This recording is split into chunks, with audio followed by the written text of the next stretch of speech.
Welcome back to Edgework, and there you go. What a start already. Our screens are all over the place, moving around, but that's the way we want to hear on Edgework. Thanks to everyone who's tuned in here for the full season preview. I'm Zack Phillips, joined here alongside Alex Moretto, Matt Alber, and So Many Sports. We'll be digging into each individual division conferences here today, and as part of the new season, we are presented by our new sponsor over at FanDuel. Thank you to FanDuel for sponsoring us this year. The NHL is back, and FanDuel is bringing you more action than ever.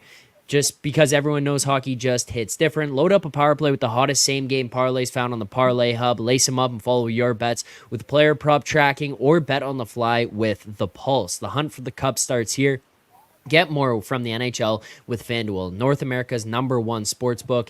Right now, new customers can kick off the season with $300 in bonus bets if your bet wins. Just place any $5 bet and you'll get 300 bonus bets if your bet wins. Disclaimer, please play responsibly. You must be 18 plus and physically located in Ontario. Gambling problem, call 1-800-866-531 2600 1-866-531-2600. Visit connectsontario.ca if you have a gambling problem. Make sure to check that out. But thank you to FanDuel. So Moretto, we'll kind of dig into what we've got going on for this season. We have FanDuel sponsoring us here.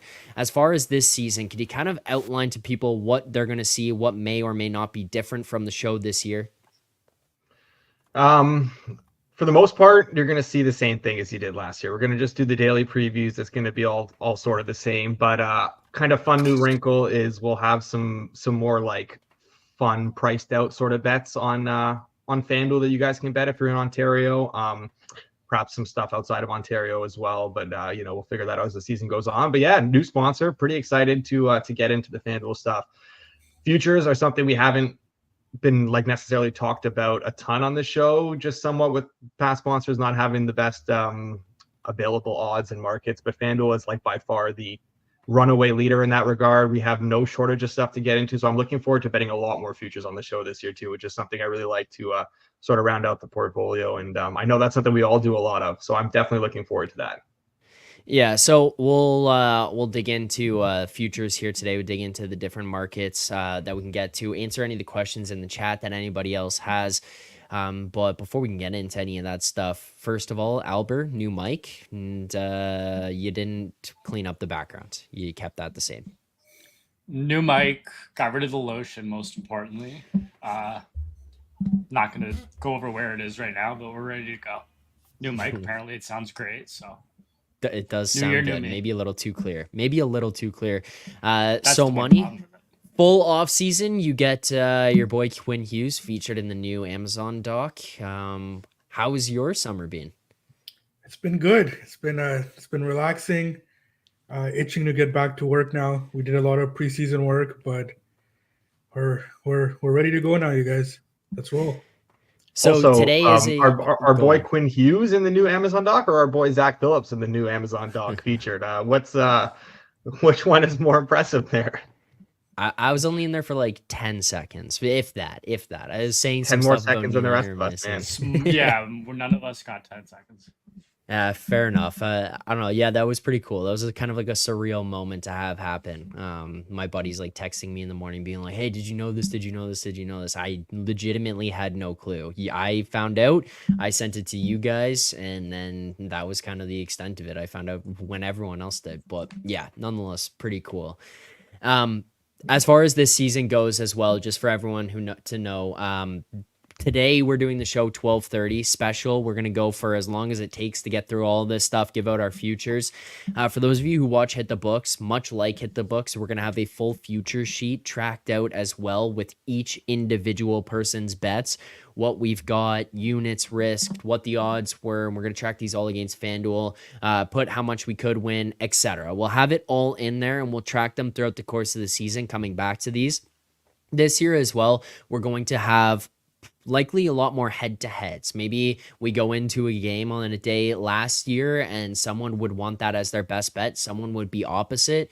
We would go with whoever kind of came to it first. This year, if we've got head-to-heads and we can't come to a conclusion, Moretto's on one side, Alber's on the other, and we talk about it for 5 minutes and we don't have a definitive, hey, we're on this side, we're going to log it in the sheet. We're going to put it in a sheet and we're going to track throughout the course of the year. So these are some of the new things we're going to kind of bring to the show this year.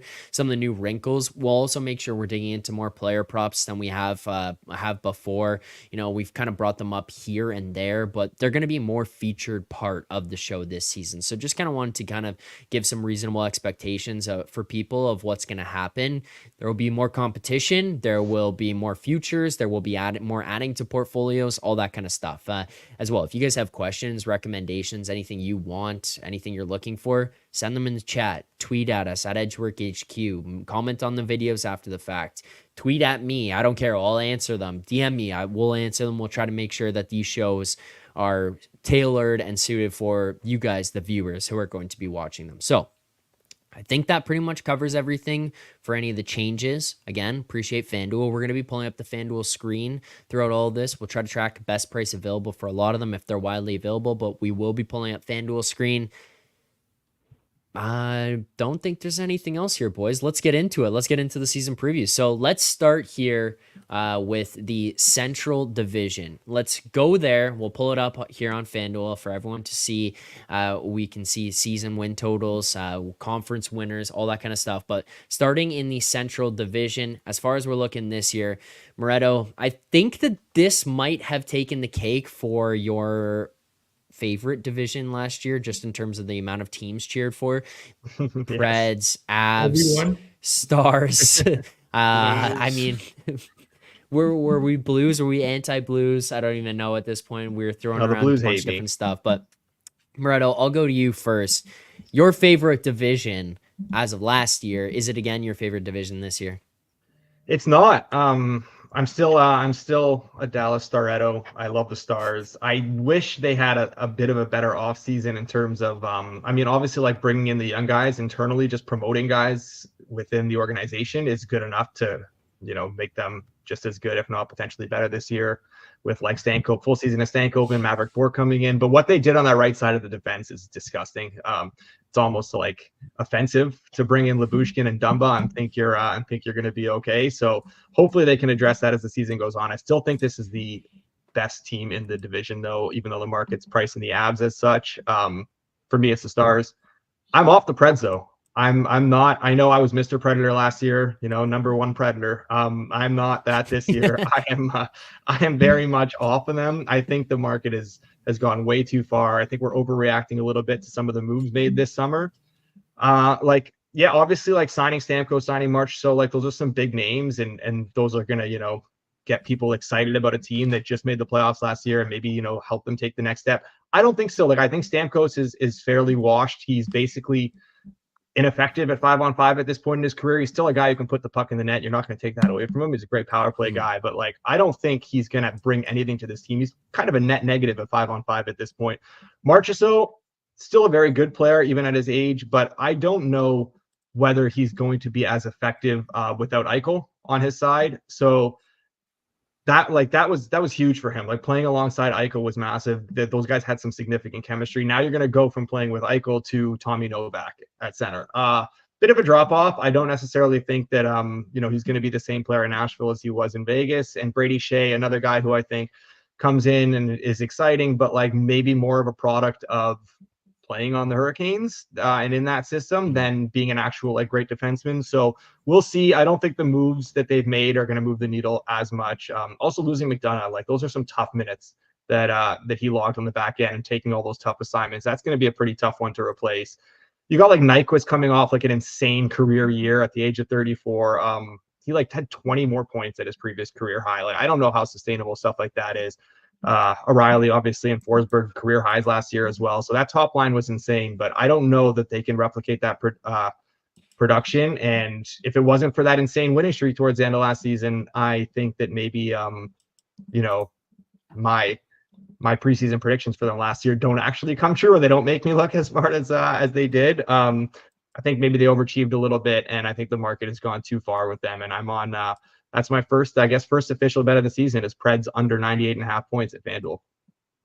Yeah, this was one of those teams, the Preds. Like I was looking at them, the 98.5 points, the win total, like where they could kind of, or like the projections on where they could kind of come to this season, and I kept thinking like this is a boom or bust type of team. Like they're either going to be, in my opinion at least, very good and blow past this and be a surefire playoff team, no issues at all. They just all clicks and they get it right, or just not together at all. Older, like all the things you mentioned, older, potential for injuries with some of these guys coming through stuff. We even watched in the Amazon doc, Philip Forsberg fighting through the ankle all of last season, says he wakes up the day after playoffs and can't even move out of bed. Like all these things building up for some of these guys.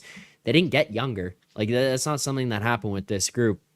So Money, obviously a little bit more familiar with them out in the Western Conference. You're the team that took them down in the playoffs last year. What do you kind of make of that Nashville team, as Moretto brought up there, and the rest of the Central Division as a whole? Yeah, I agree with most of Moretto's thoughts there. I think that the market has probably given them a little bit too much love based on what they've done in the offseason. I felt that in the playoffs last year, the Canucks were a bit fortunate to win that series.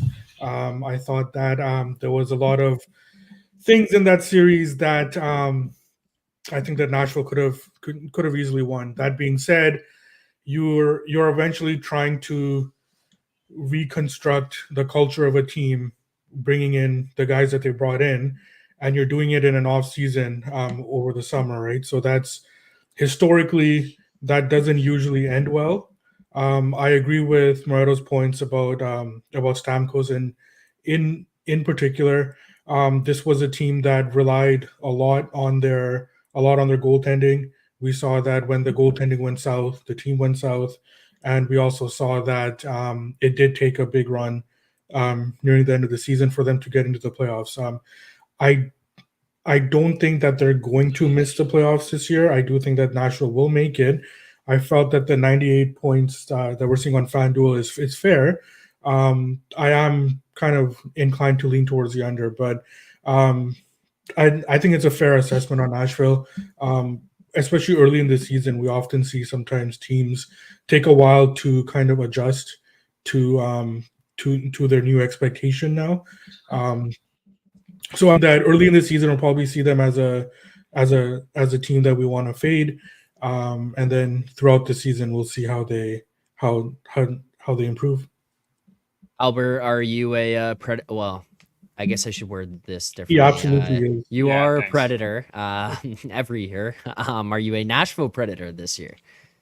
No, I'm definitely not. But I think you touched on it, where I think the variance on this team is so high, right? Like I do see a scenario where they come out and they bring in these guys, and it just, the scoring issues that they did have at times last year just go away.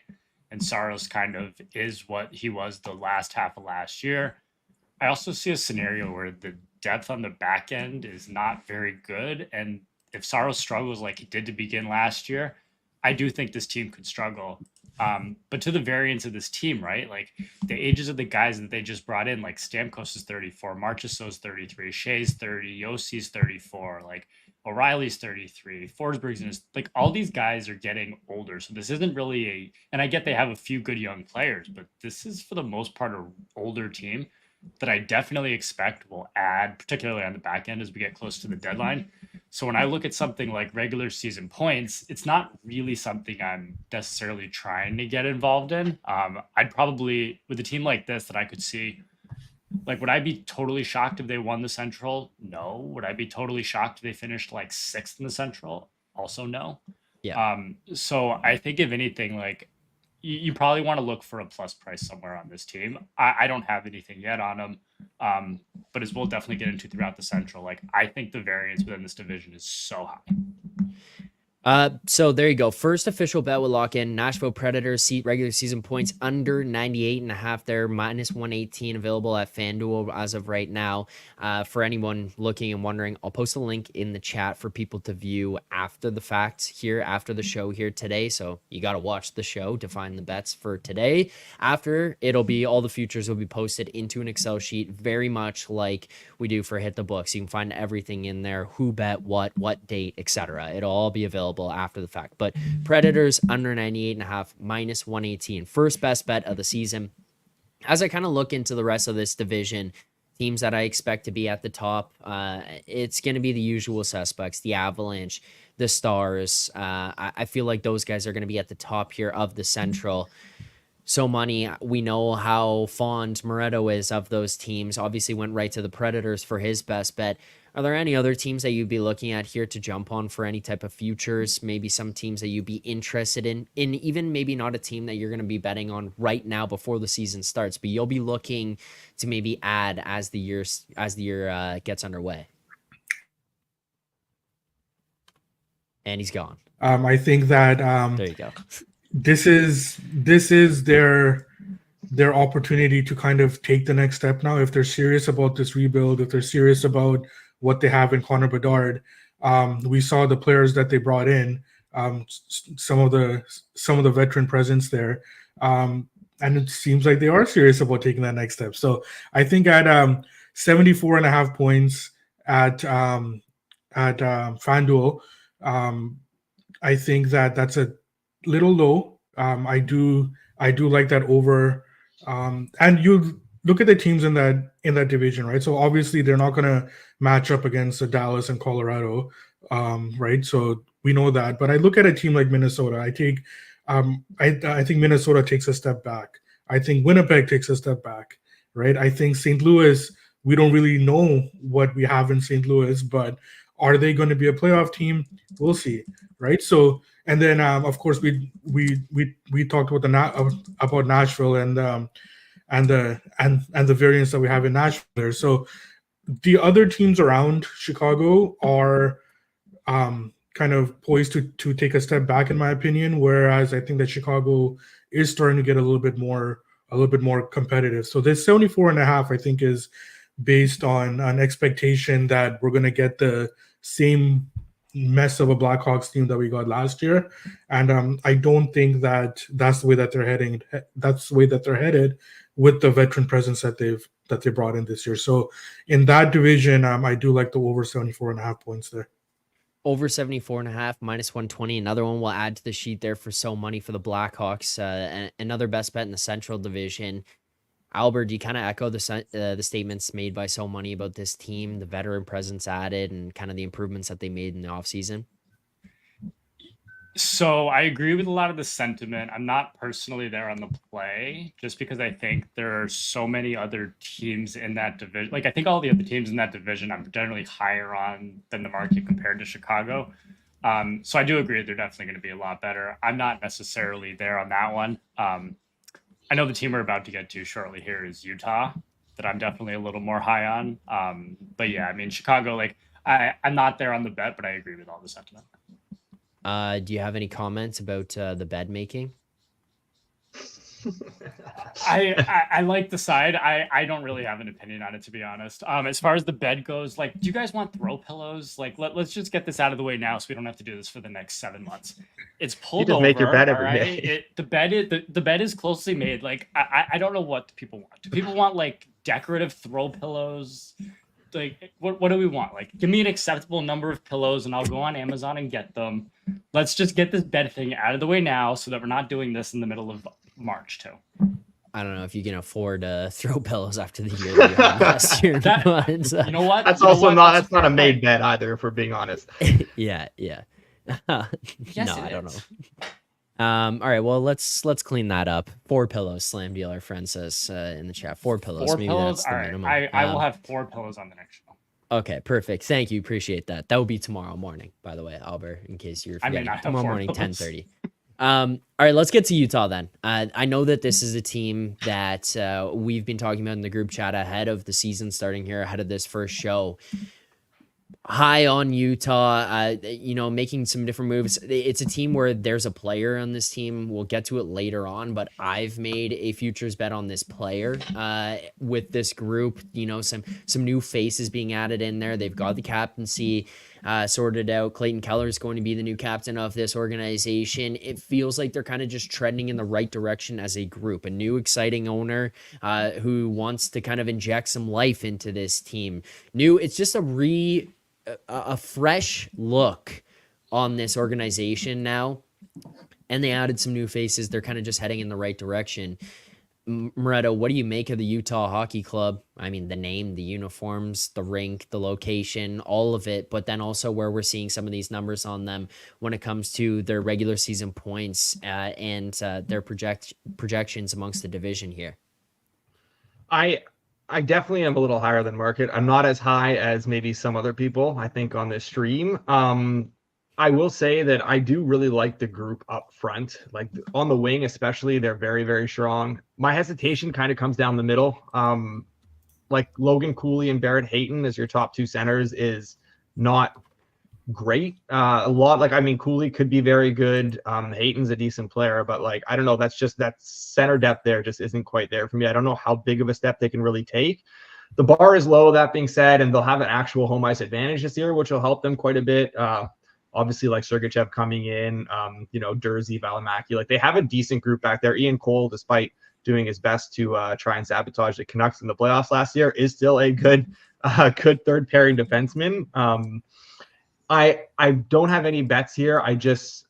The center depth really kind of scares me off. I think that's a lot of pressure on a young kid in Logan Cooley to expect him to come in and try and play first line minutes right away up front. So not quite there, but I know someone else is, so I'll let him make this bet instead. Yeah, let's kick it around. So, Money, go to you first. Your thoughts on the Utah Hockey Club? So I am high on Utah. I thought that I actually had them as a playoff team last year. I had them battling for the second wild card, and they were there for a lot of the year. They had their young team stumble, and then they just couldn't recover from that. I'm not there at the FanDuel 87.5 points. I'm not there yet, but I do think that on a game-to-game basis, especially if they are underpriced at home, I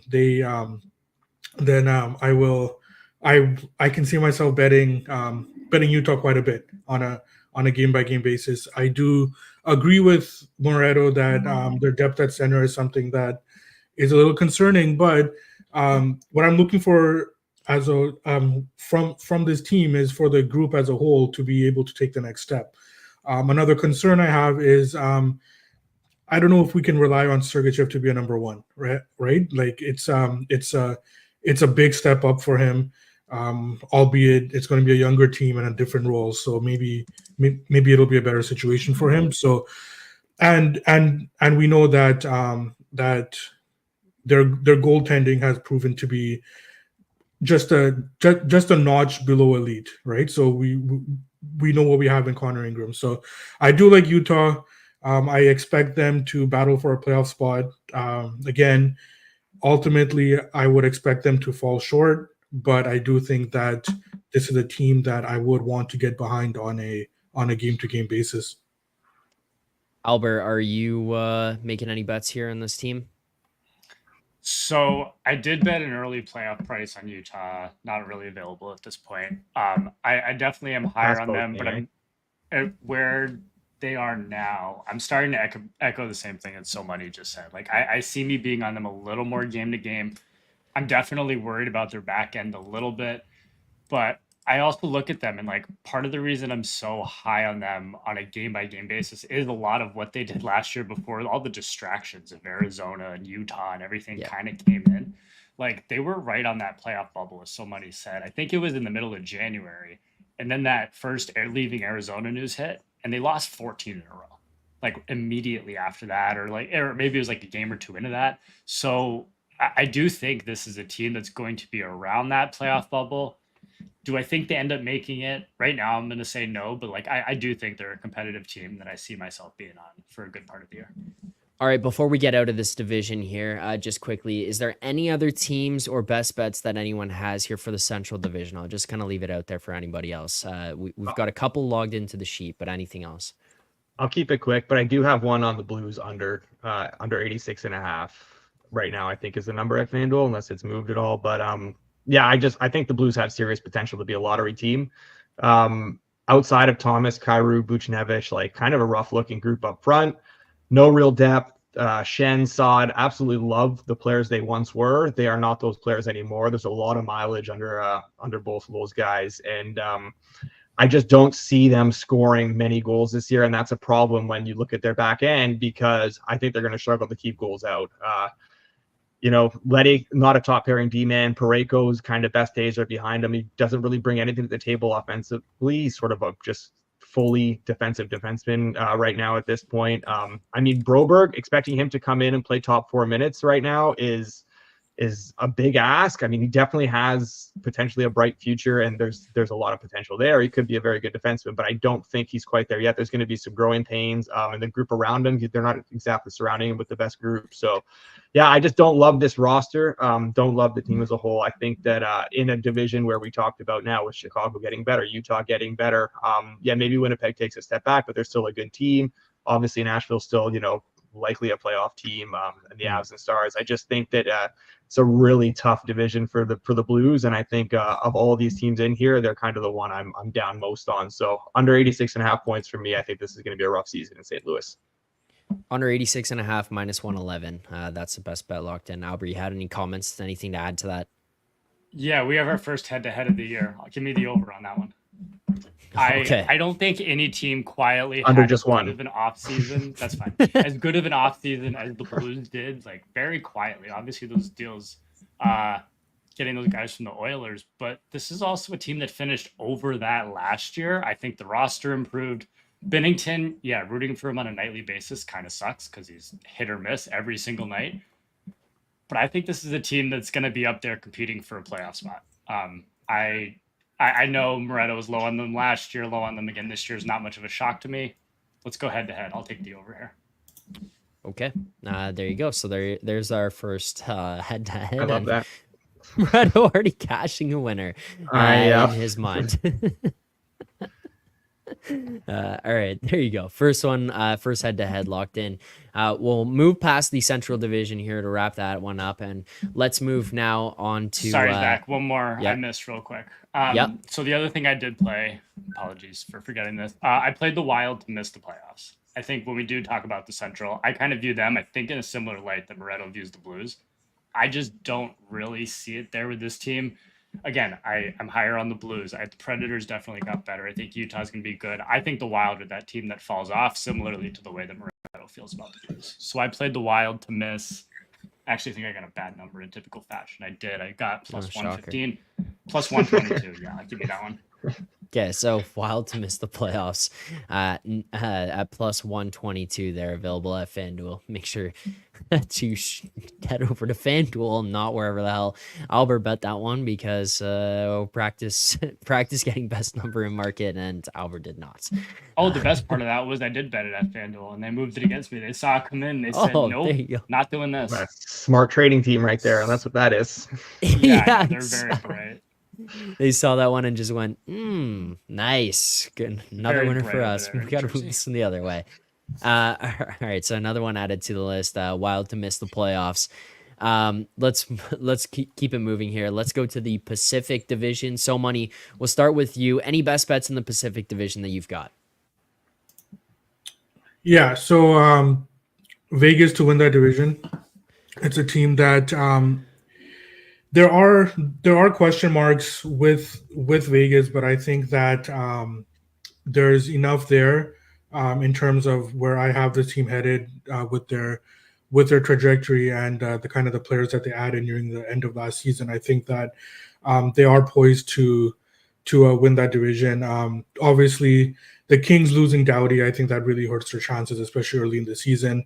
The Oilers, the rightful favorites to win that division. The thing with the Oilers, though, is I view them a lot as in the same way that that I viewed Florida last year, right? After the after the Cup final, you're not really in a position that you're going to be theoretically getting off to such a hot start. Now, the caveat here is that the Oilers was such a poor start last year. I think that there might be some emphasis this year that like we're not gonna let that happen again.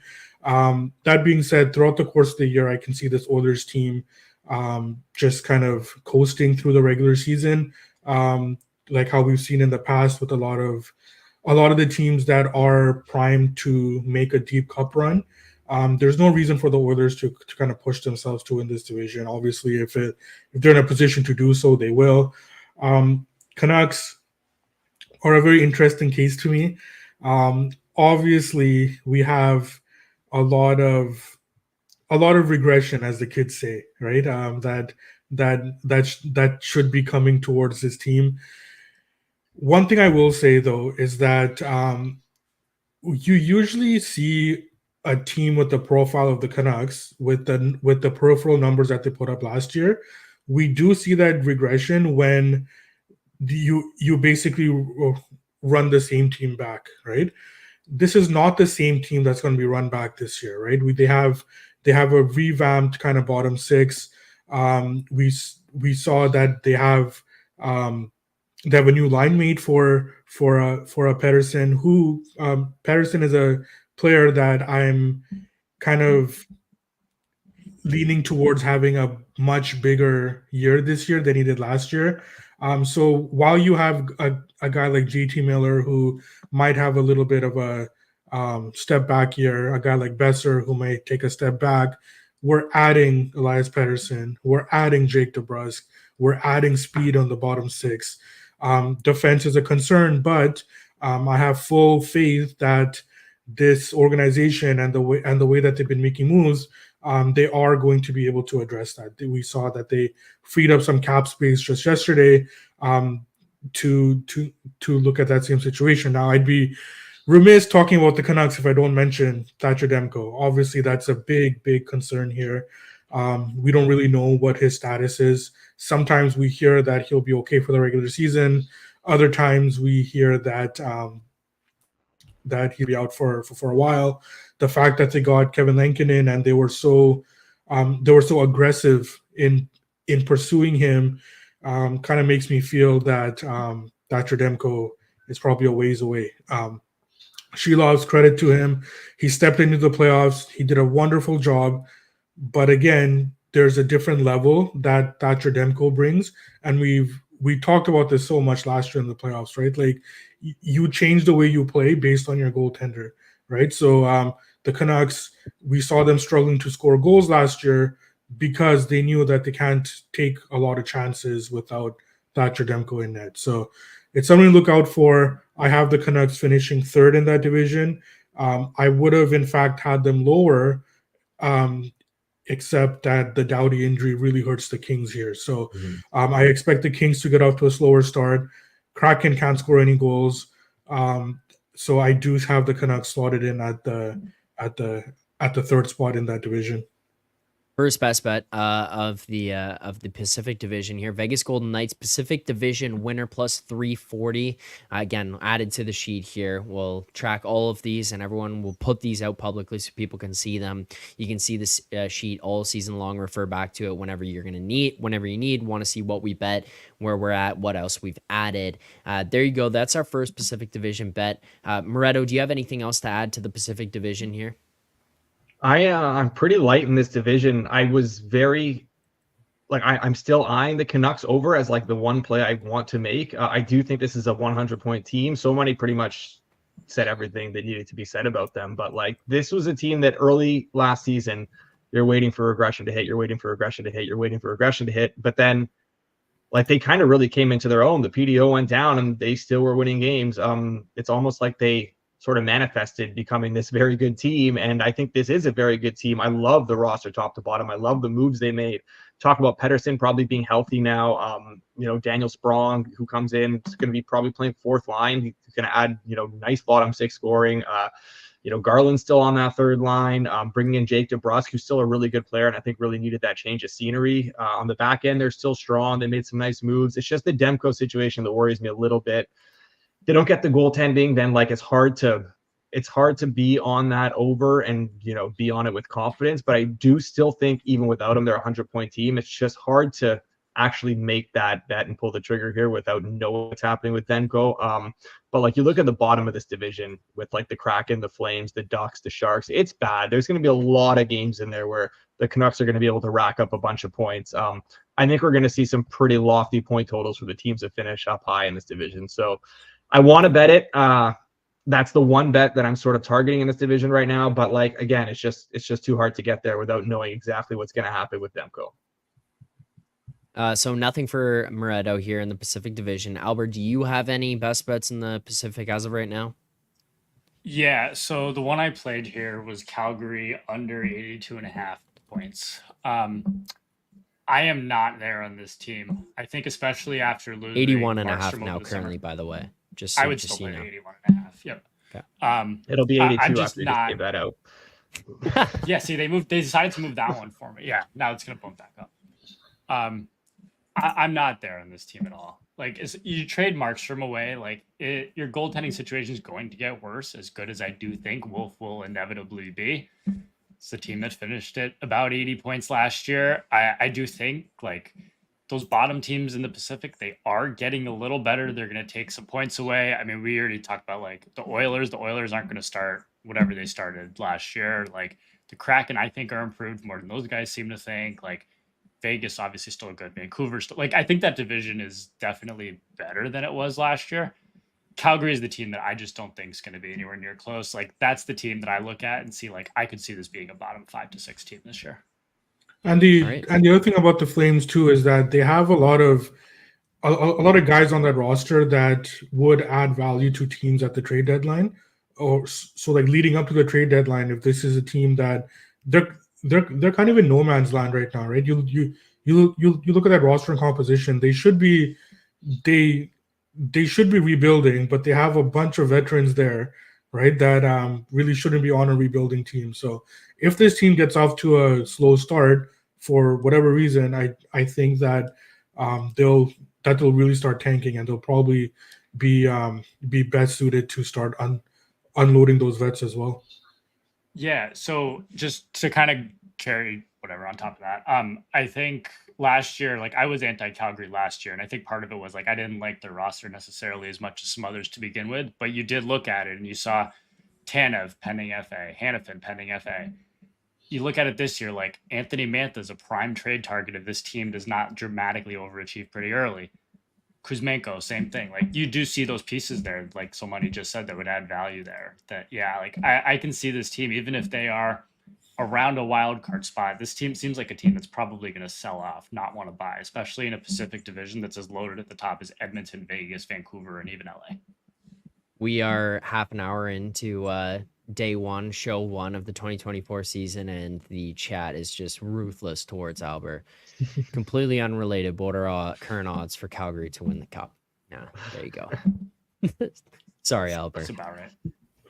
Okay, so no more best bets to add there for the Pacific Division. Let's keep moving here, and we'll move on now to the Metro Division, one with that all of us are fairly familiar with. That at least 3 of us here on the show are a little bit more familiar with, getting to see them a little more closely. Going to the Metro Division here, Alber, this is your bread and butter. Do you got anything for us in the Metro? So the Devils are favored in this division, and as much as I hate to say it, they should be. I did watch a good amount of their games last year, and they lost because A, they couldn't stay healthy, B, they couldn't get a save, and C, they could not defend. So what do they do over the summer? They go get Jacob Markstrom, Brett Pesce, Brendan Dillon, Dougie Hamilton's back. Like the weak defense that New Jersey had last year and weak goaltending has kind of turned into a strength of this team. And it's like you look at this roster, and I'd almost argue that like the weakness that they have now is probably in the middle 6. But even you look at that, like I think he's sure like on the second line with Mercer, and I think it's Tatar. Like that's still a solid second line, especially when you got guys like Hughes, Bratt, and Timo Meyer at the top. So I don't know. I've looked at this so many times. Like I don't think any combo of the top 3 of Devils, Rangers, Canes would surprise me at all. but I do think the Devils should be favored, which they currently are. Moretto, shaking your head here. You don't disagree with that? I do. I think we've gone just way too. I'm not on any unders here. Just to be fair, I'm not actively fading the Devils, but I do think we've gone way too far on. Buddy, go make your bed. I do think we've gone way too far on the Devils. The hype is insane right now. I don't think that Markstrom hasn't put together back-to-back good seasons in a while. Markstrom's getting up there. He's got a lot of hockey under his belt. Yeah, obviously he's a lot better than what they had last year, and then that's fair. There's going to be an obvious upgrade in net. On the back end, Hamilton's healthy. I don't think Siegenthaler's very good.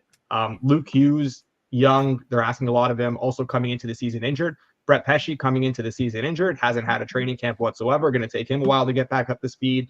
Again, how much of Pesce's production stems from the fact that he played in that great Carolina system, very sheltered, surrounded by other very good defensemen and great forwards, everyone kind of contributing, doing their part. Not sure that he's as good as maybe people think he is. Doesn't mean he's bad or anything, but again, I just don't think this team is nearly as good as everyone's like this. They had this insane offseason, and now this is some Stanley Cup contender all of a sudden. I do not think that whatsoever. I absolutely do not see this team as a Stanley Cup contender. Obviously Hischier's great. Hughes, fantastic player. Now this doesn't really matter for the regular season. Doesn't exactly strike me as a playoff player. Dawson Mercer's not very good. Thomas Tatar, I've seen more than enough of Thomas Tatar to know he is near the end of his NHL career. When you've gotten benched 6 different times in the playoffs, I think maybe there's something more to that. So yeah, relying on him to be a top 6 guy, Hischier's going to really have to carry that line. Palat's a good player in his own end, but offensively, there's nothing really there anymore. Holla, Nosen, it's a decent bottom 6, but we've gotten to the point where this is a really, really competitive division. I don't think the changes they've made are enough to catapult them near the top of this. I still have them finishing 4th in this division. They're going to be good, and they're going to be right around that, probably 100-point mark, but I don't think they're nearly as good as people think they are. I'm happy to be potentially proven wrong, but just don't quite see it. 4th? So money. I'll let you guys jump in 4th. on that. I see some good reactions around the screen. How can we bet? How can we go head to head on this one? Okay, so top 3. usually I will say that Moretto and I are on the same page with many things with hockey. On this one, I can't agree here. I think that everything that the Devils did in the offseason explicitly expressed it fills all their needs, right? They did everything that they needed to do. I don't know what else you could ask of a team in an offseason. We've seen many times historically where you look at the trajectory of a young team like the Devils that are starting to come into their own now, where you had a really good year that was a little bit unexpected. You do take a step back a lot of years because progression in the NHL is not near, right? You do go up and down, especially with younger players. So they took a big step back last year for the reasons that Matt mentioned, right? They couldn't defend, they didn't get goaltending, they couldn't stay healthy, right? Staying healthy is one of those things where it just changes year to year. There's nothing you can do about that. So you throw that out, right? Defense, I think that they needed to get better defensively as a collective unit, and this is where Sheldon Keith comes in, right? So he would be able to make that unit better collectively. And then Moretto mentioned a guy like Nico Hischier would have to carry that line. Well, why can't he at this point, right? So why can't these guys be able to take the next step after what happened to them last year? So and Markstrom as well. Yes, he hasn't had back-to-back great years, but he's also going to be more insulated in New Jersey as well with the new system. So I do like the Devils. I'm right there on their over points as well. I think that this is a President's Trophy caliber team. So I do like that minus 136, I'm not going to get behind, but I think that like if you look at them for like President's Trophy, I think that this is a team that is ready to take that step. The thing I'll add here is that I do think they're built to have regular season success. I think maybe part of the reason I'm souring on them right now a little bit is because of the fact that they are injured on the back end coming into the season. And it's like already starting. Can you trust Hughes to stay healthy? Can you trust Heisha to stay healthy? Guys that have struggled with that their entire careers. And it's fair. There is a very clear pathway to this team finishing with like 115, 120 points. I'm not going to deny that and say that that's not possible, but this is, no matter what happens regular season, this will be a team that I will be dying to fade in the playoffs, because I think that they are going to be in an Eastern Conference with teams that will run them out of the building every night come April, May. Yeah, I agree with that. As high as I am on the Devils, I totally agree that they're a regular season team. I don't think they're built currently for playoff success.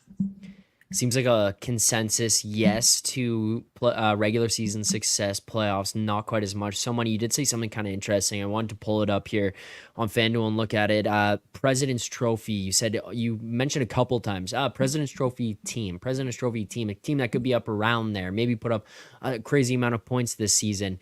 What's a number that you'd be looking at that you need to bet it? I'm not saying, hey, well, let's lock it in as a best bet here, but plus 1,000 right here, 10-1 here on FanDuel for people looking. Is there a number? Is that within the range? Is it around where you'd want it, or just not even close right now? No, let's actually go ahead and lock that in. I think I do like a 10-1 FanDuel. This is like you look at the teams that are ahead of them, right? So like FanDuel has Oilers at plus 16 Oilers at plus 650. So we've talked about the Oilers, right? Like if I'm expecting them to coast during the regular season, I don't see why you would bet a team at plus 650. Colorado, there's injury concerns there. They could start off slowly. I do expect Colorado to win that division and to be there in the end, but I don't think they'll get off to the start that they need in order to win the President's Trophy. Dallas, same thing, right? Again, progression is not linear. So Dallas has a bunch of young kids that kind of blew up last year, right? I don't think it's fair to expect Dallas to get the same type of production from those kids that they got last year. So I would expect them to take a little bit of a step back. Now, when I'm assessing President's Trophy, what I want to look for is a team that's getting off to a fast start. Essentially what we see in the NHL, and we saw this with the Canucks last year. If you can get off to a fast start, you can kind of hang on and stick around the rest of the way to be in contention for the President's Trophy. Now, there are cases where a team can get hot nearing the end of the season and take the trophy that way. But historically, a President's Trophy winning team gets off to a really quick start. And then you got to add the second layer, that which teams are in position to get off to a quick start. A team like the Devils, who took a step back last year, would be in that kind of position to kind of push for a quick start. So Devils fit the perfect profile of a team that could win the President's Trophy. There's value at 10-1. And again, we're not talking about the playoffs, strictly regular season. This is a team that I would expect to get off to a really hot start. Okay, so we'll lock that in as well. I'll just say quickly, I'll lock that in. Go ahead, Moretto. Yeah, and you look at the teams above them, like you just said. I think they're teams that learned that they don't need to, go all out in the regular season. Yeah. They're teams that have now, like Dallas is like, look, we don't want to go crazy here, but let's preserve, what we can for the playoffs. Same thing with Colorado, same thing with Florida, same thing with Edmonton. These are teams that are not looking to go out there and give it 100% every night. They understand something that Tampa learned many years ago, where like people are always kind of down on Tampa during the regular season, like, oh, look at them, they're like battling for a playoff spot right now. Are they even going to make it? It's like, no, they're fine. They just understand that you don't need to go crazy in the fall and early winter. You can kind of keep something in the tank for later in the year. And I don't think the Devils are at that point yet. I think that this is a Devils team that probably wants to just go balls to the wall right from the start.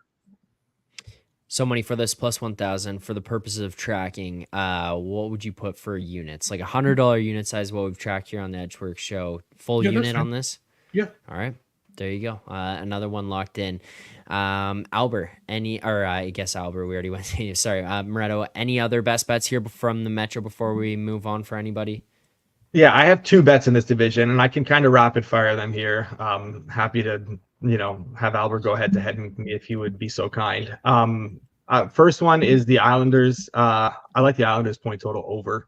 I think right now we're looking at a 91.5-ish around there on FanDuel. If it's still at that number, you can let me know when you got it. But this is basically this full off season now with Patrick Waugh.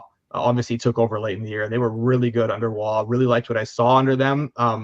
Now, full off season to go with him. I think Barzal has another gear that he can hit on that first line. I think Patrick Waugh is probably the guy to unlock it. Didn't really have like the most, contribution from the second line last year. I think Siplikov will bring something to that second line and kind of round it out well. Something that Pierre Engvall definitely did not bring, and I think that will help really round out the top 6 nicely. He's a big body. He comes over. He's got some scoring touch. He's good defensively. I really like that Siplikov, Nelson, Palmieri trio. I think it has the potential to be a lot of fun, and it's going to be a really tough group to play against. And it'll be a good complement to that Horvat Barzal top line with Duclair. Defensively, obviously, this is an excellent team. Romanov really came into his own and proved to be the partner for Dobson that they've been looking for, and now that allows them to keep that Pelech-Pulak pairing intact. And then Riley Mayfield, which is a fantastic third pairing. I mean, that's some really strong depth. And they were dealing with a lot of injuries last year on the back end. Obviously, Pelech and Pulak both missed extended periods. So now hopefully getting those guys healthy for a full year, Waugh for a full year, and what I would expect to be a significant bounce back from Sorokin. Sorokin had a really uncharacteristically poor year by his standards. I think we have every reason to believe that he'll get back to the goalie that he is and the goalie we've seen for many years. I think the one-off year is a lot likelier to be an outlier than the new norm for him. And then obviously with Varlamov backing him up, like these are 2 guys that are both top 15 in goals saved above expected in the last 3 years total. Like that's an insane tandem with a very good decor in front of them. Stability at the head coaching position now, and then I think some added offense that they didn't necessarily have last year. So I think this could be a really big year for the Islanders. I think they can push themselves into the top 3 in this division, finish closer to that high 90s, even 100-point mark. So I'm definitely big on the Islanders this year. Other one, I'll do it quickly, but Flyers under 85.5. I think we were all kind of down on the Flyers last year, and they exceeded expectations early on in the season, but like they really came crashing back down to earth. Started 18-10-3, played at a 77-point pace the rest of the way, played at a 67-point pace in the last third of the season. They've done nothing really to improve the roster. Obviously Michkov comes in, but like expecting him to transform an offense that was 27th in goals and very, very poor in chance generation last year as well. I think that's a bit too much to ask from him. Defensively, they're bad. In net, they're bad. I don't see them scoring enough goals to overcome that. So I think this could be a really rough year in what is a very, very strong division. And honestly, just a very strong Eastern Conference. When you're looking at when you look at the West bottom teams compared to the East bottom teams, I mean, there's very little outside of Columbus that's like actually bad. I think Buffalo got better. I think Ottawa got better. Washington and Pittsburgh are still competitive. And then the top half of both those divisions are great too. So I'm out on the Flyers. I think this could be a really rough year for them. Don't hate the 34-1 worst record in the NHL, but I think the Sharks are just still too bad for that to actually cash. Okay. There you go. Another one added. Flyers under 85.5 points, -111 here on FanDuel. And then the other one that we've added to the sheet here is the New York Islanders over 91.5, -113. Anyone else? So just go around quickly for anyone else. If you're interested in adding a future to this division, now is the time to speak up before we move on to the final division we've got here. I do agree with Go ahead. No, I was just gonna say I do agree with the Isles look there. I think that that is a team that it starts from the back end, and I think that for the reasons Moretto mentioned there, I think that we would expect Waugh to continue putting his stamp on that team, and they have some. We talked about this last year as well, right? Like they started the season as a defensive mess, but they did have some offensive upside throughout the whole season. Throughout the season, they started cleaning up their back end, and we still saw them putting up goals as well. So I think that this is a team that I would expect to have a good year, and I do agree with Moretto's over. I'm sure that we'll touch on my thoughts on Michkov later, but I do think that the Flyers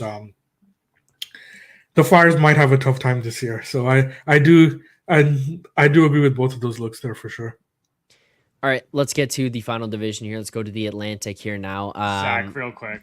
Yep. So those two, I know Moretto asked if I wanted to go head to head. The answer is no. The Islanders over, like that ceiling is just way too high for me to consider. I know, sorry. Like the ceiling on that, or it's not sorry, the ceiling. The floor on that team is just way too high for me to really consider going under that.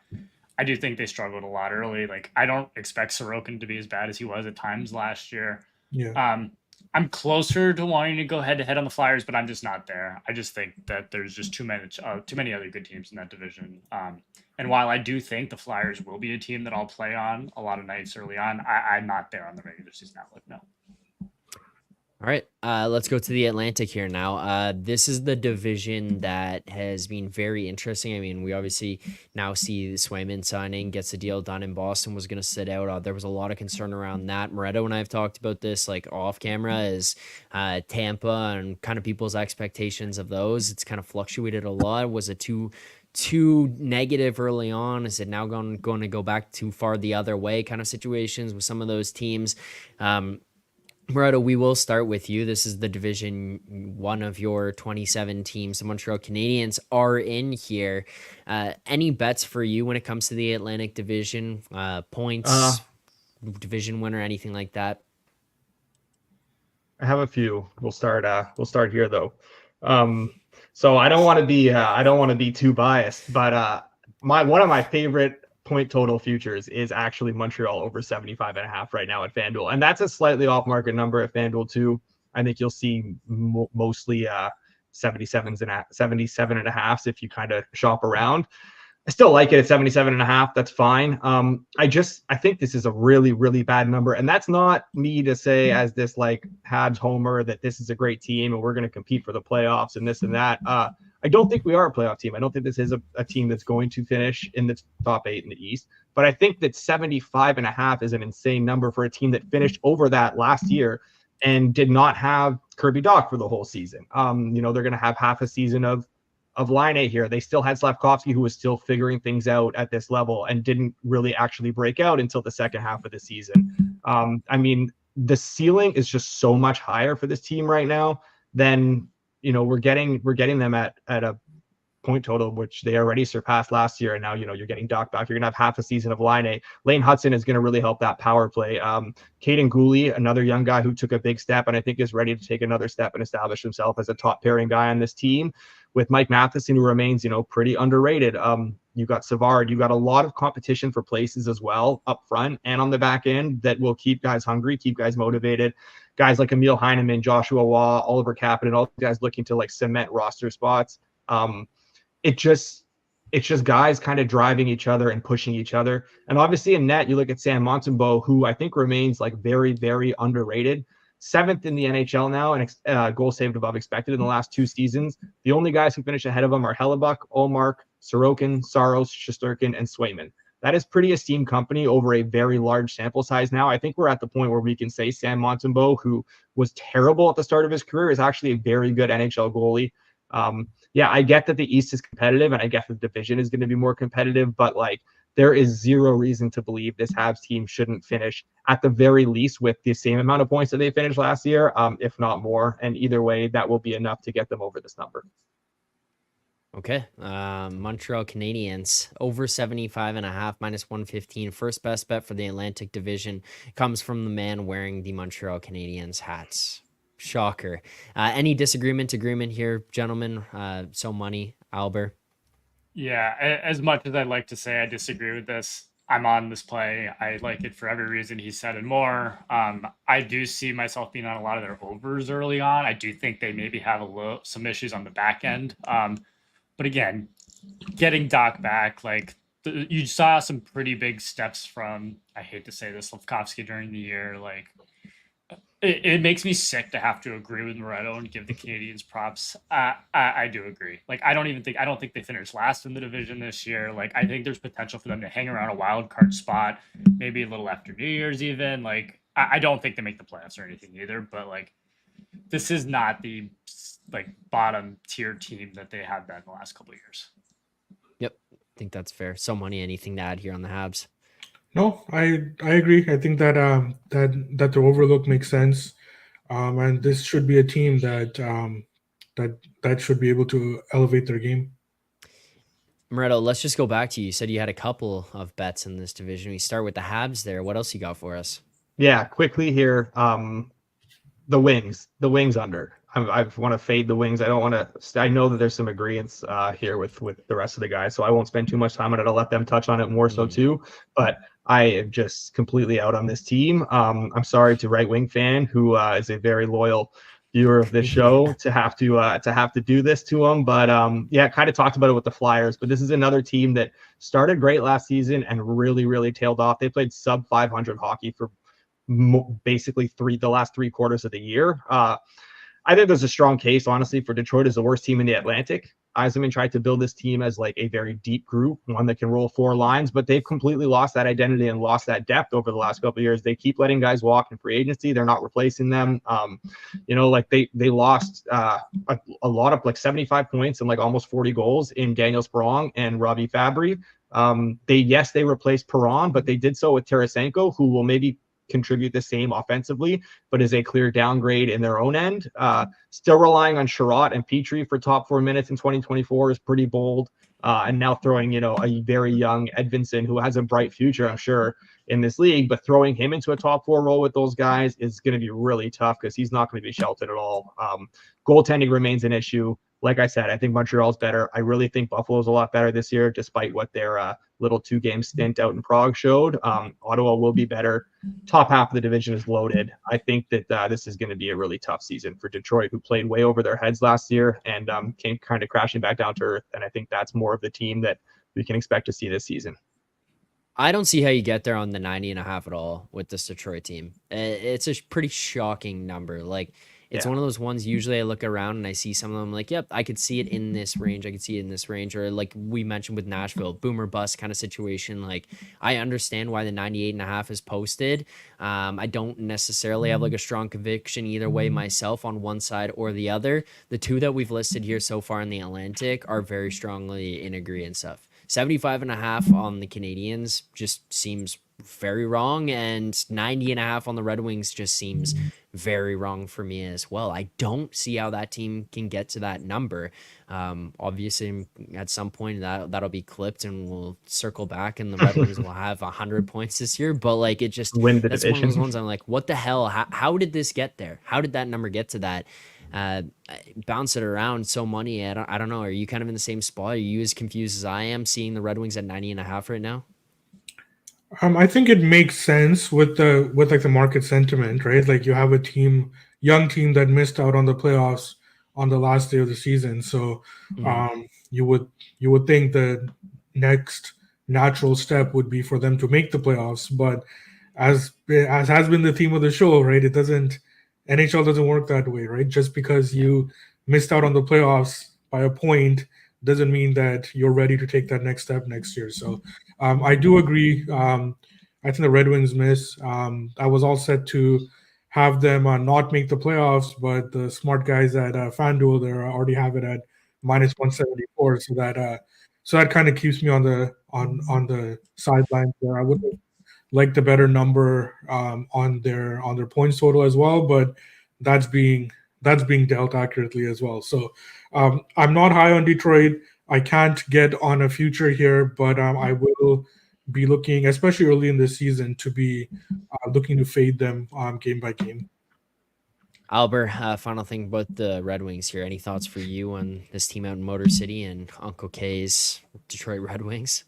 Yeah, well, glad you said that because that makes this even sweeter. But this is probably like my biggest fade, right, of any team in the entire league. The points under, I totally agree with. I don't personally want to lay minus 128, but it's the right side for sure. Playoffs, I mean, there was an early minus 150 that was obviously did not last very long.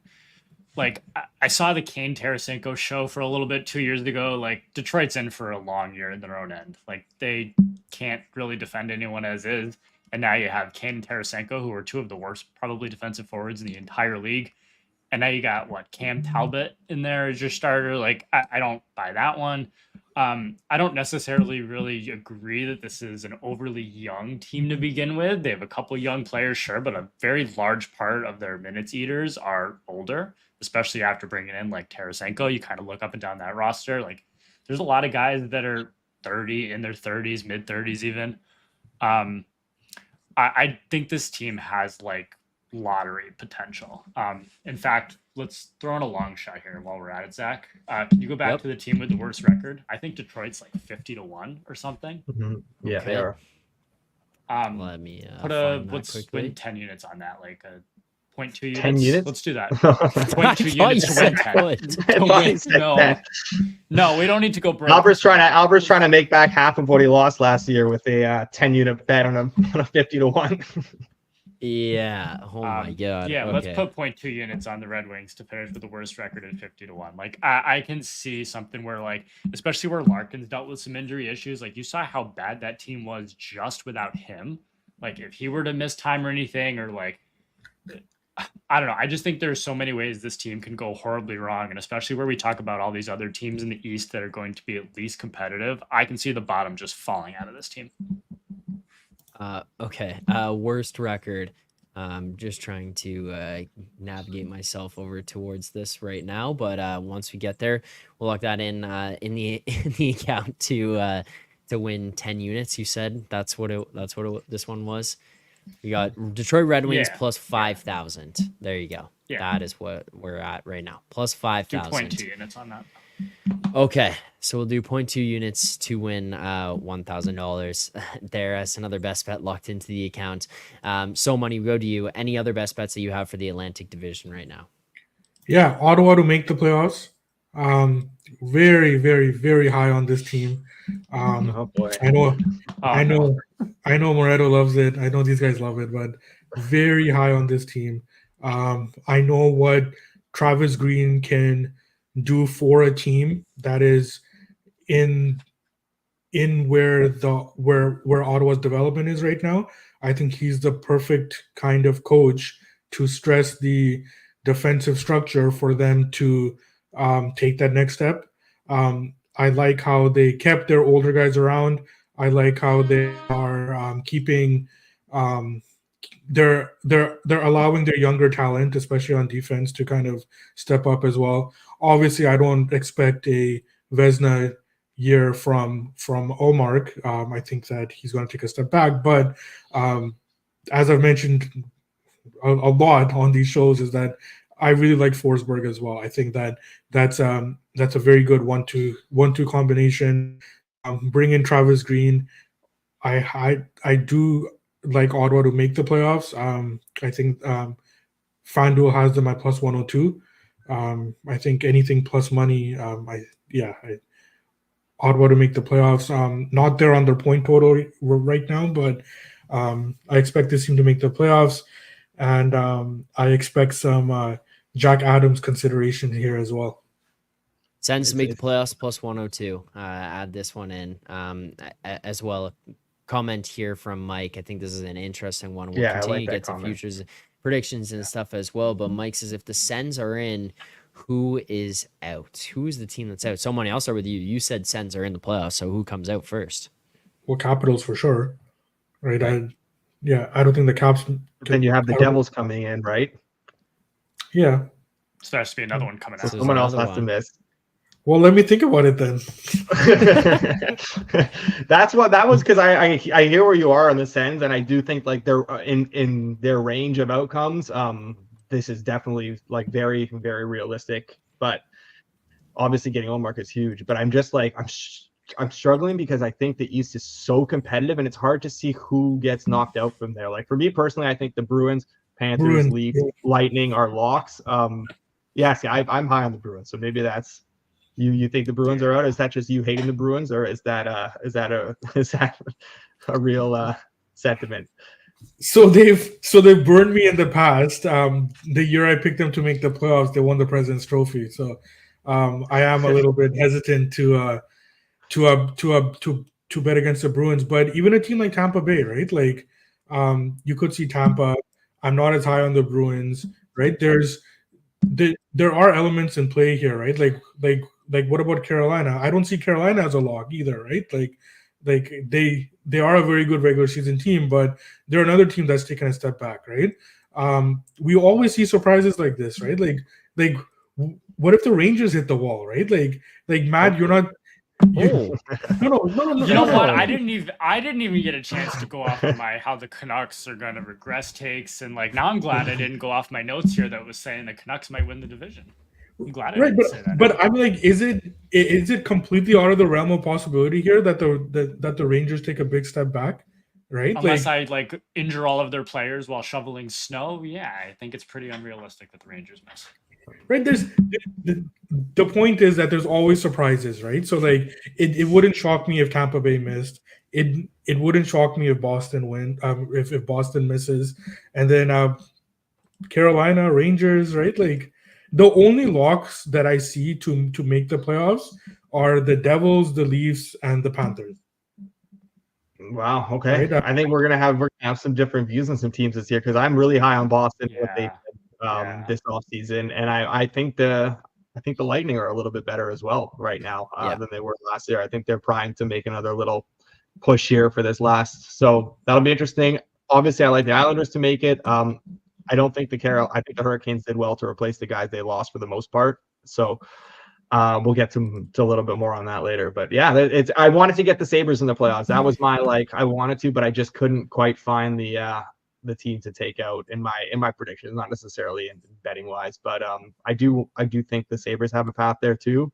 But I think I'm too locked in on these 8 teams making it, and that's probably stupid, but yeah. Just for content's sake, I'll go head to head on the Senators playoffs one because I don't see it. I don't see the Bruins. I'm not there. On the Well, Bruins now the coming Sens out. are I in, think so congrats to yeah, I Sens think those talk. top. No, I think those Metro top 3 are pretty set. Like, I do think if someone were to come out to make room for Ottawa, again, we're assuming New Jersey comes in and Washington's out. I'm there too. Like, I think it's Tampa, but like I'm not there on any of those teams coming out. So I just don't. Like, I do think Ottawa will be competitive. I don't see how they get in, to be honest. I do think it'll be pretty fascinating to see the East playoff race this year, and I also think that teams like Tampa, not so much Boston, because Boston has really not been a team that's struggled in the regular season or has kind of taken their foot off the gas. But a team like Tampa, who likes to kind of coast through the first start of the season, probably can't afford to do that to the same extent this year because there are a lot of teams now knocking on the door behind them. And if you get off to a bad start, it's going to be a lot harder to make up ground.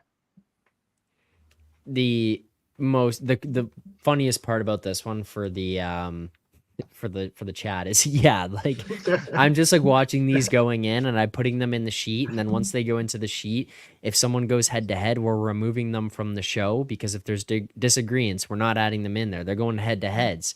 I'm gonna watch these ones get picked off one by one in the sheet, and it's gonna be Alber going head to head with people, and we're just gonna watch them all win, and at the end, people in the chat are gonna be like, "Remember when that was on the sheet? Remember when that was on the sheet?" And it got taken away. You know what? I'll face the music when that happens. Okay, fair enough. All right. Anything else that we have here for this Atlantic Division, Alber? Sorry, I'm just checking real quick. No, it was low on Ottawa. We didn't really touch on Buffalo too much. I really want to be there on them kind of getting through. Again, the East is so deep, and I don't like what they did this offseason at all, that it's hard for me to necessarily get there. So I don't have them there either as much as I really want to. But if they can actually score, it's crazy to say this, but if Buffalo can score some goals this year, they're probably going to be in the playoff race. That was their issue last year. Not defending and any of that. It was actually they couldn't score a goal. Yeah. So I do see a path where they could be up there. The East is just too deep for me. I don't see it. Okay. Anything else to add to the Atlantic before we move off of these future bets for within the division? So money? No, I think we're good there. We'll see how how the Sens do. I'm incredibly high on them, so we'll see. Okay, fair enough. President's Trophy winners. 2 head-to-heads so far there within division bets that we kind of looked at. The one head-to-head will be Moretto and the Blues, and he's taking the under 86.5 points. Alber going over 86.5 points. So money, Sens to make the playoffs. Alber, Sens miss the playoffs. Those are our two. As for the show futures and the futures bets for each individual person, again, we'll release a sheet after the show, put out a link for everyone to get. We'll pin it in the chats going forward, and then tomorrow we'll get back to the daily games that are up, and we'll go through each individual one. Any head-to-heads that come up in those we'll add as well. Let's keep it moving here. Let's get to predictions. Let's not even take betting into consideration here. Just who you think, playoff predictions, who you think win, Stanley Cup, division winners, whatever it may be. Alber, let's start with you. Who do you have for your division winners and then Stanley Cup winner? So 4 division winners for me are the Devils, the Panthers, the Stars, and the Oilers. Not very interesting, not very exciting. And then, did you just want Cup or did you want full playoff rundown here? You can go full playoff rundown if you'd like.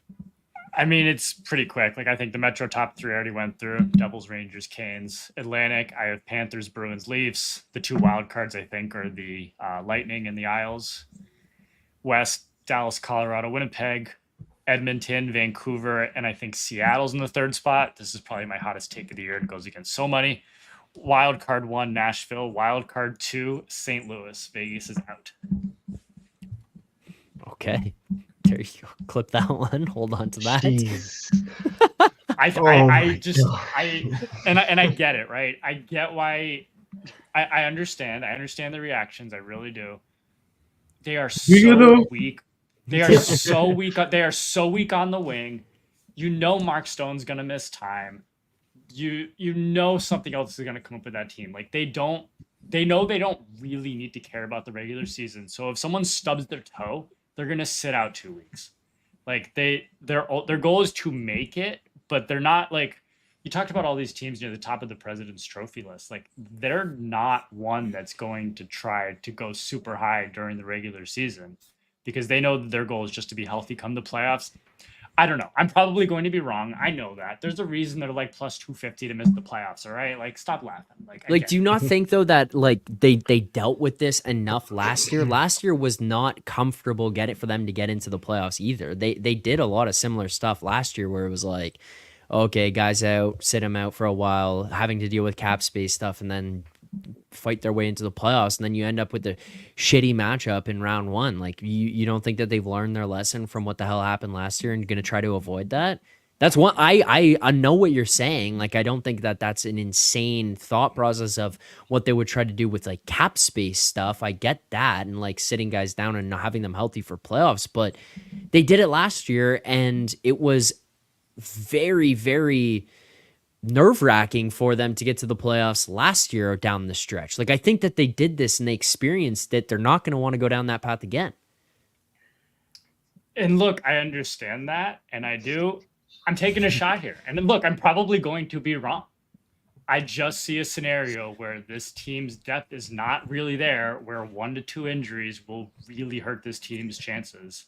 Well, we go back to the Canucks. I don't see the ceiling there with Vegas that I do with the Canucks. And I think if the Oilers aren't going to win the division, it will be the Canucks for reasons that I know Moretto touched on too, where they have a lot of the increased depth to kind of help offset some of the regression that we do kind of see coming from them.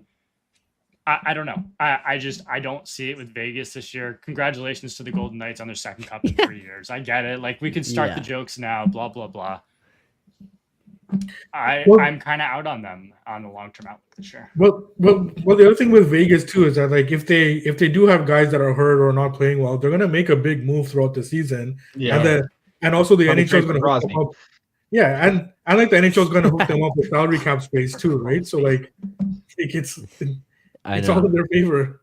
And I agree that they're a little like they are a little bit weak on the wing, but they kind of it's easy to find wingers, and they more than make up for that with their depth down the middle. Like they're from 1 through 4 down the middle is pretty electric. And they're still Mhm. they're still good defensively. Like as much as I don't want to like Vegas, this is still a shoe-in playoff team for me. Yeah, I don't know. You also have now opened yourself up to Slam Deal just absolutely Yeah, that's abusing you for the He's entire gonna be season. unstoppable, man. That's fine. And you know what? When I reverse course 2 weeks into the year, then so be it. I don't know. I'm willing to take a bit of a stance against Vegas right now. Fair enough. All right, there's Alber's takes. I don't expect you guys to be in the same position here or be as hot as Alber's opinions, but so Money, let's go to you next. What are your division winners, and then if you want to run through playoff teams, much like Albert just did. So division winners, I've got Leafs, Devils, Knights, and Colorado. And then so in the Atlantic, Leafs, Florida, and Ottawa as a third seed. And then Metro, I got New Jersey, probably Rangers, and Carolina. And then Pacific, Vegas, Oilers, Canucks. And then Central, Colorado, Dallas, and Nashville. And then wildcards a little bit tough. So in the West, I've got the Kings and the and the Wild as the wild card. And then in the East, I've got, as of right now, I've got Tampa Bay and the Bruins as the wild cards. Okay. Yep. I think that's fair. I don't have anything else to add to that. Albert, I don't know what you did in the last ones. You shot yourself in the foot. I don't know if anyone in the chat's going to want to hear your disagreements on that. Moretto, will go to you. What are your division and playoff teams?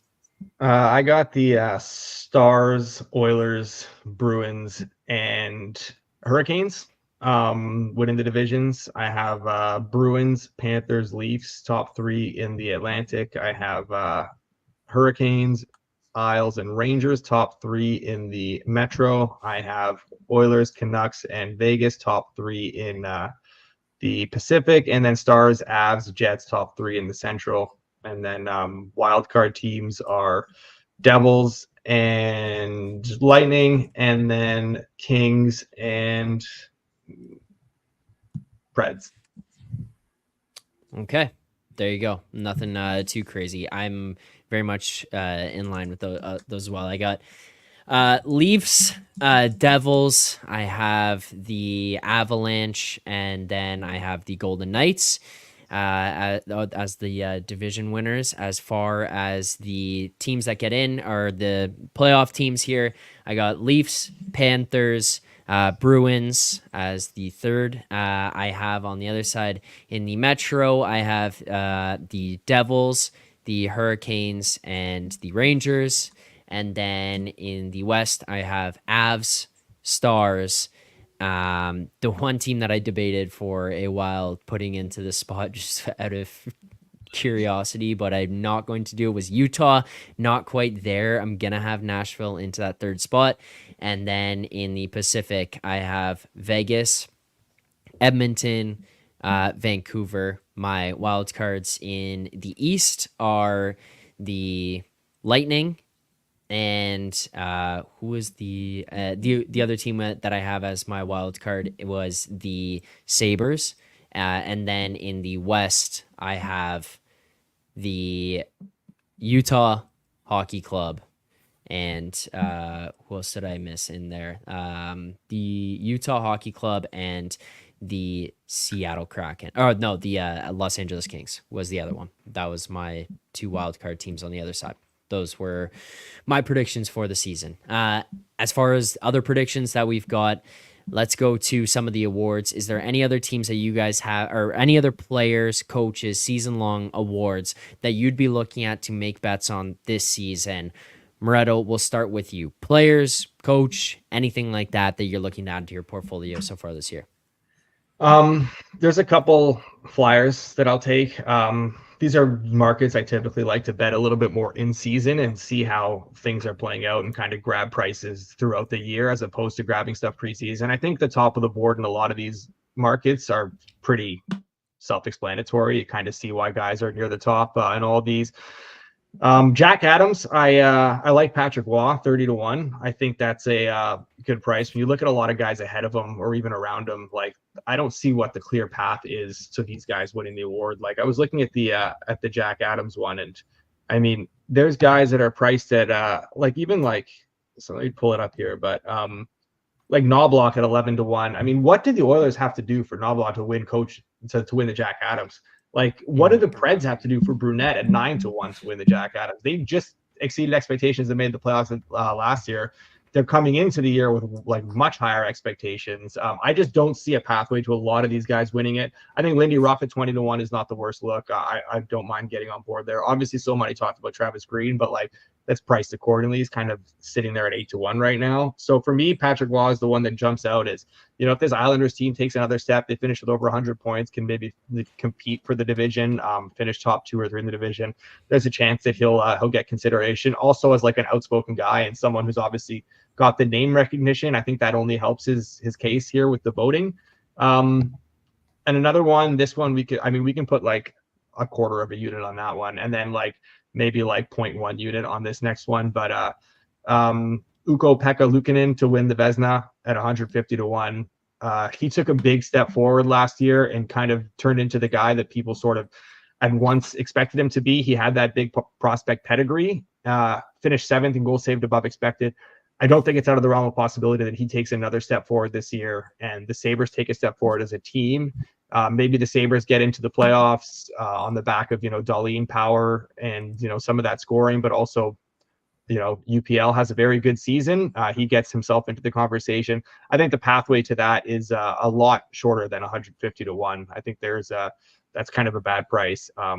Also didn't bet it yet, but I probably will put some lunch money on this. I would be remiss if I didn't mention the fact that Sam Montembeault is 250-1 to win the Vezina. He is priced alongside guys like Matt Murray, who was just put on waivers, Casey DeSmith, Jonathan Quick, Dan Vladar, guys who aren't even starters for their teams.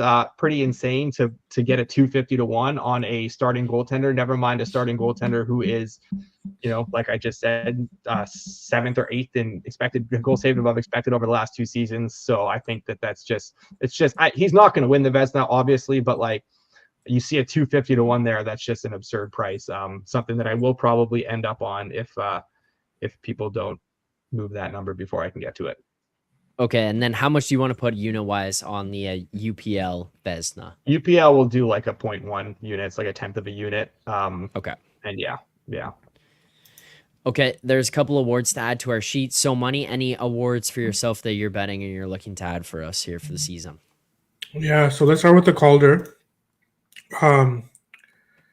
Macklin Celebrini plus 450.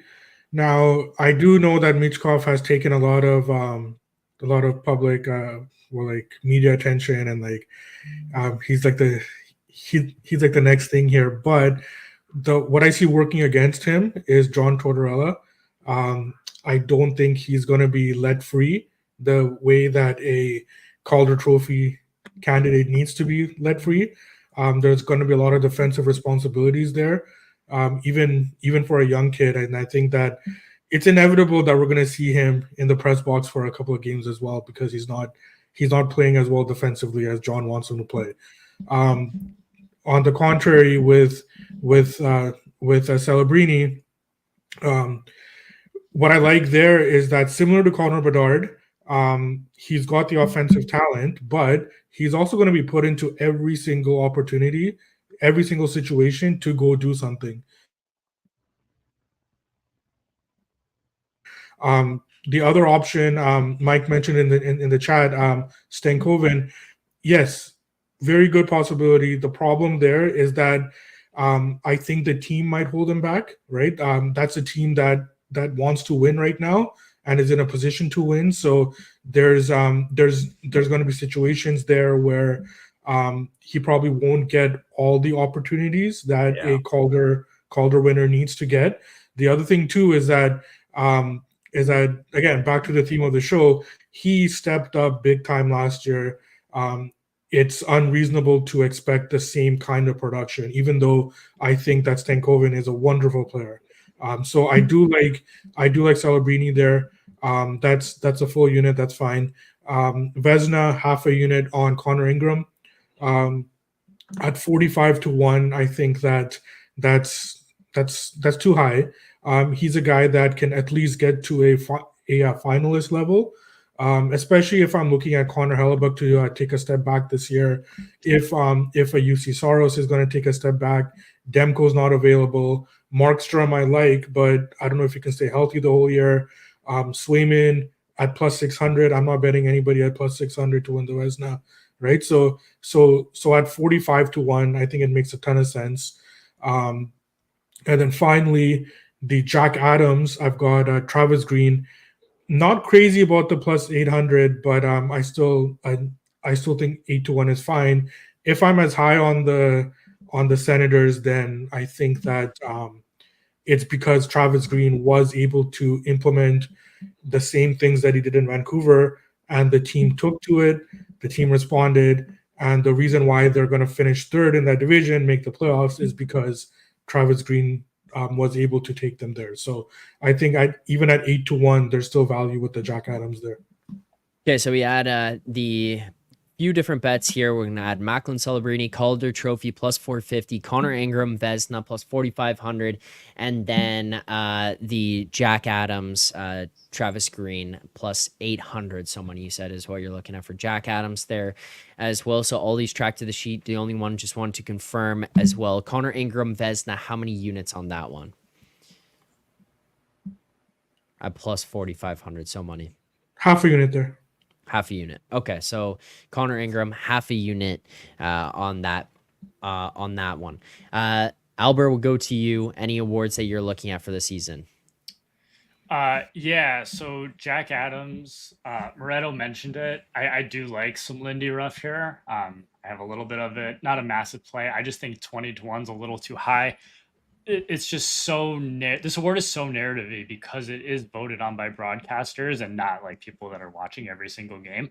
And there is this narrative of the Sabres making the playoffs. It is big. And if he gets them there, he's going to be a finalist. He may not win it, but he's going to be right up there. So I think 20-1, like, it's obviously not an exact if they make the playoffs, he's going to win. But if they make the playoffs, he's going to be right up there. So I did play a little bit of that.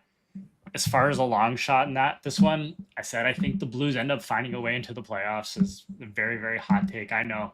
And if they do, Drew Bannister at 45-1 is definitely going to get some votes. I have a little bit on that one as well. I have nothing to add on the Norris. As far as the Calder goes, I'm not there on Celebrini. I agree with all the takes on Mishkov. I think the guy near the top of the board that I'd be looking at then is Cutter Gauthier, because so many talked about like all the opportunities there. Gauthier is probably going to be playing first line, first power play. So yeah, when Mishkov inevitably does sit a few games in the press box and Stankoven's buried on the third line, second power play, not really getting that ice time, I think Gauthier is the one there plus 550 that could step up and do that. Going through it is kind of funny. It's like I see Gabe Perreault listed at 50-1, who's going to be a good player someday, but I think he's probably 50-1 to play in an NHL game this year. So I wouldn't throw anyone's money on that one. Mm-hmm. Matt Rempe's not going to win the award as much as I'd like to say he does. I did not personally bet this, but if you're looking for a long shot, like I think you could do worse than Josh Doan at 80-1. Like I see a way that he could probably climb that lineup a little bit.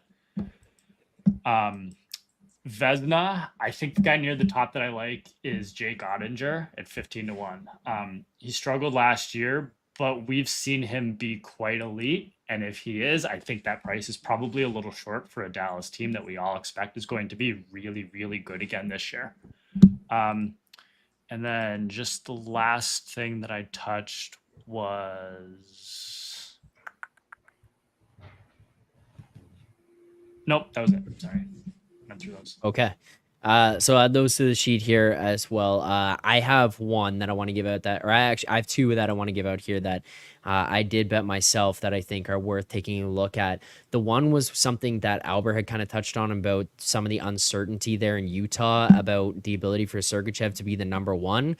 I kind of agree with that sentiment, but I feel like there's an opportunity for, if he is the number one, for things to go really well. We look at that Utah team and how some of you guys are higher on them, projecting a little bit better of a season. You're going to have Sergachev injected into that lineup. Sergachev, 120-1 for the Norris was one that I had looked at, and I'm playing that small 0.1 unit on that one, but it's kind of just that upside of it. I think at 120-1, you're looking at like, hey, could he be the guy who fills into that role and actually is a good number one or a great number one? I think it's there. And I think if it is, then the rest of that team and the way that they've been built to turn things around and kind of take a step forward, he could be the face of that. So the 120-1 for the Norris for Sergachev.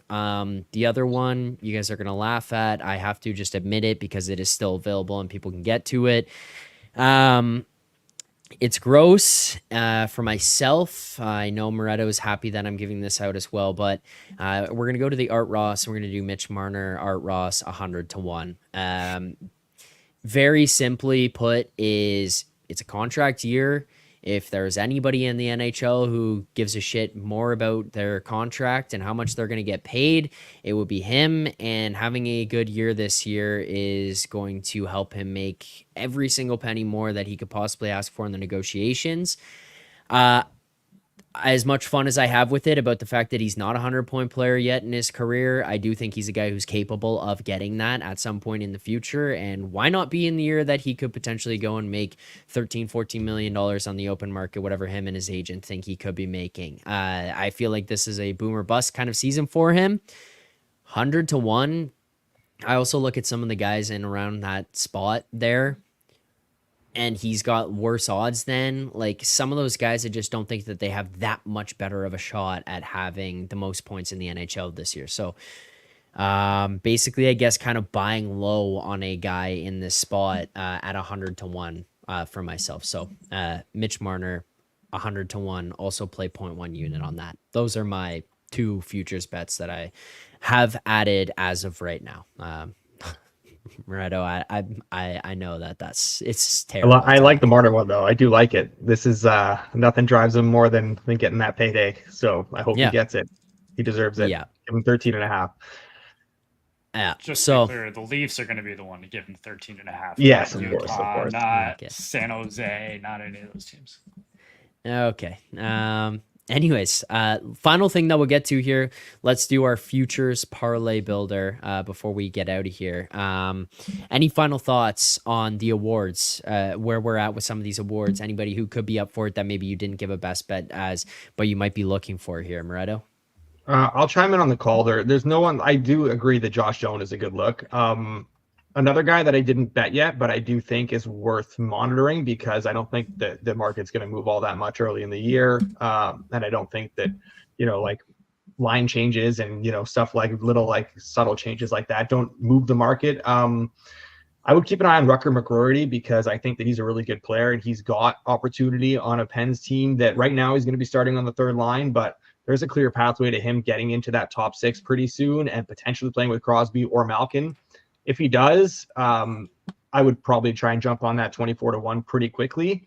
I agree with so many that I do think Celebrini is the maybe like Stankoven maybe right now maybe is the better player, but I still think Celebrini is the best of that group. Of all those guys that are shorter than 10-1, I think there's 6 guys listed up top the board. I do think, yes, Gauthier has the same path to playing time and same opportunities, but I just think Celebrini is still the considerably better player right now.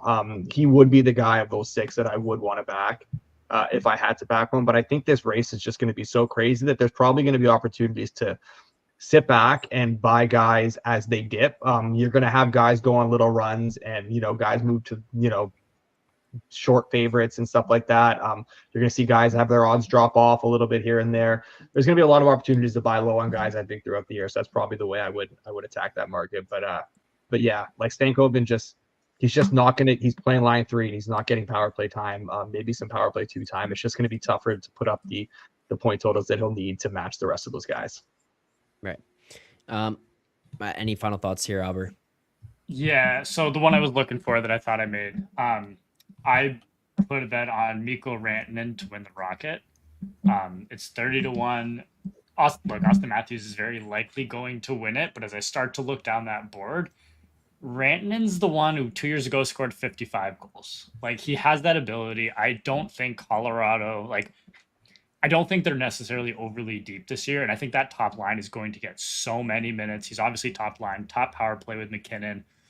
Like, I just think he's going to get fed the puck over and over. Like, I think there's a very high chance he has his career high in ice time this year. And for someone that we've seen with his scoring talent that scored 55 goals 2 years ago, I think he could do worse than 30-1. Okay. Final thing we'll get to here before we end the show off is the futures parlays. Now, I don't know if you guys have seen, but if you head over to FanDuel and you go into the futures section, you can see the futures parlay builder in there. So we've all built out ones that we're going to fire some long shots on here ourselves, or put some stuff together that we think will be fun to cheer for throughout the season. So, Moretto, let's start with you. What is your futures parlay that you've got? We'll build it out for everyone on screen here as well. Some slight little like negative correlation here with this one, but I think that has a pathway here. I think we're too far down on the Canes. I don't know where. I think a lot of the guys they've lost are sort of system guys, and they've replaced them pretty well. Gostisbehere and Walker on that third pairing, holding on to Chatfield was good. I think Roslovic is just such a Canes-esque player. He's not a great player, but he just fits what they do so well. So does William Carrier, perfect for that third line. We saw the Seth Jarvis breakout, so I think that he has another gear still at 21 years old. So I will say Canes to win the Metro, but Patrick Waugh to win the Jack Adams, and I think that's around 120-1. You would think that maybe Isles have to win the division for Waugh to win the award, but I don't necessarily think that's the case.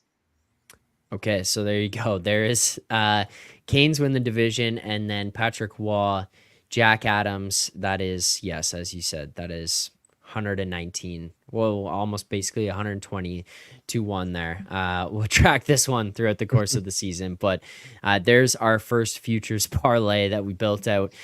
So Money, we go to you next. What is your futures parlay that you've got for us this year? So I don't usually do this, but I've got like six here, 6 legs. That's cool, right? Yep. Yeah, oh yeah, absolutely. All right, it's my 4 division winners. So Devils, Knights, Avalanche, and Leafs, and then the 2 awards that I like the most. So Green, Jack Adams, and then Celebrini, Calder. Okay, so I'm gonna add those, and then you're gonna add Travis Green, Jack Adams to this as well, and then Celebrini, Calder into this. Yeah, that pays an insane amount. Oh, wrong screen. There you go. Yeah, that's what I have. So you bet $10 on this. You win 73,000. I mean, it's not a bad payday. Is that Not my a get bad- even parlay from last year right there? Yeah, this pretty much fixes all the damage Alber did last season. Okay, there you go. There's so monies, and Alber, will go to you. Final one. What is your futures parlay you've got? This is the All get right, right parlay. Get right. Yeah, full unit get right. So last year I obviously I had that bet on Panarin to win the Hart. I did think it was a McDavid voter fatigue year. Obviously some of that played out. Panarin obviously didn't win it, but McDavid didn't win the award. I think this is his award to far and away to lose this year. So McDavid plus 150 to win the Hart is kind of how I'm starting this.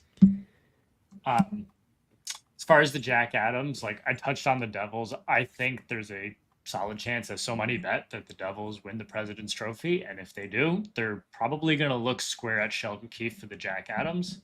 So that's my second leg. And then the third one, just because I think we all of us touched on it before, where I don't know if the Oilers are going to go all out during the regular season, especially after playing all the way to Game 7 of the Stanley Cup Final.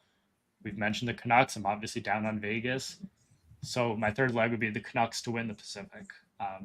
And I think that pays around 100-1.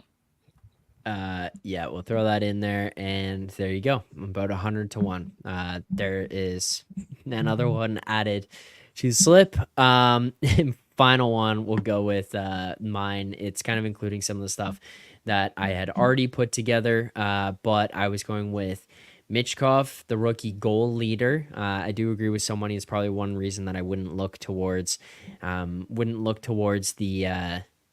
the Calder area for Michkov, but I do feel like he could be a leader of goal in goal scoring just based on the fact that I'm not really high on San Jose at all. I'm higher on the Flyers than I would be on San Jose, but just because Michkov scores more goals or the most goals of all the rookies, I don't really think that means he has to win the Calder. So I'm going to go with the rookie goal leader will be Michkov. Then the next leg was Marner, Art Ross. Just why not throw all these in there together? So Marner, Art Ross at 100-1 was the second leg that I put in, and finally I went with another way to kind of play this one. I know that I gave Sergachev as the Norris at the 120-1. This isn't one that I was looking to play necessarily separately. I didn't think I had an edge on this parlay at all, just to be clear with people. But the final one that I put in was Heiskanen to win the Norris. I feel like these are all just independent things that, like, I know where you guys have looked, some of these kind of correlate or have negative correlation to kind of build for some positive expected value perhaps here for people. These ones I just put together where I feel like each individual thing could happen separately. So the final leg being Norris, Heiskanen. Look, I'm really high on Dallas as well. You lose Tanev there. I feel like we just see Heiskanen taking steps every single year. Don't see Dallas really dropping off that much, and Heiskanen plus 1,300 to be thrown in. It's not like that long shot that we're getting with Sergachev 120-1. And if you throw those three legs together, it's yet again something ridiculous. I mean, $10 wins 53,000. So why not? Like, why not? Why not us? Why not take some shots? Why not us? There is a market on FanDuel called average time on ice leader, and I don't know if the Stars have learned a lesson about preserving guys, but like it's hard. It's easier said than done, and you get to a point in the season where like you realize, hey, we need to win some games here, and the right side of their defense is so bad. I can see them riding Heiskanen so hard in the regular season. It can get to that point.